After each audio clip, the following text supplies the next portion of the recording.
Hi, good day everyone. Thanks for joining me. My name's Nichols and welcome to the show. Self-transformation really is the key. So whenever you come up against something, when you're like, hey, look, I can't do this thing. I don't think I can do it. I don't think I can succeed here. And I certainly don't want to do it.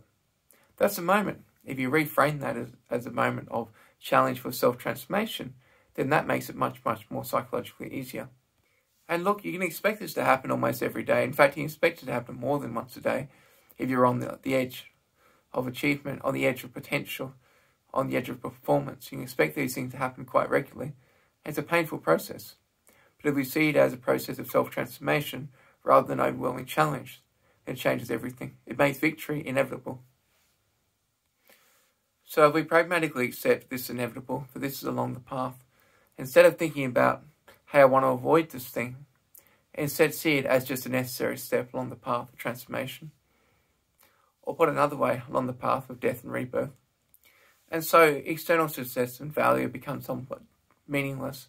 Instead we can understand that these moments, these emotions, these negativity emotions will rise and fall. And just pass through like wind. And when we pay attention to this thing, this impermanence on the path, and if we reframe it as this matter of transformation rather than challenge, rather than external challenge, then it looks as though we kind of see the world in such a way that there's this shining thread through our lives, not just our lives, but all the lives.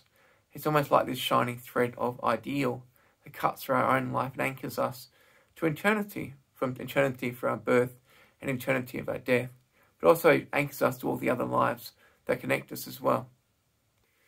And I know it sounds a little bit odd, but this thread that binds our lives together in some sort of self-supporting way, it seems mediated and potentiated by the power of the internet itself. And if we follow this path, then it allows us to be ambivalent about positive and negative emotion. So we neither grasp for pleasurable sensation, nor do we try and get away from aversive sensation, which is the same thing. If you try and grasp for pleasurable sensation, you also end up grasping painful sensation as well. So in the end, understanding all these things, it seems to lead everybody inevitably to the same conclusion, this mindful path. It seems like all the roads lead to that mindful path in the end, because understanding the nature of the world more fully seems to lead one to that path. A path of mindfulness is true understanding of each moment and the impermanence of all things. Alright, thanks for listening. I'll see you in the next one. Peace.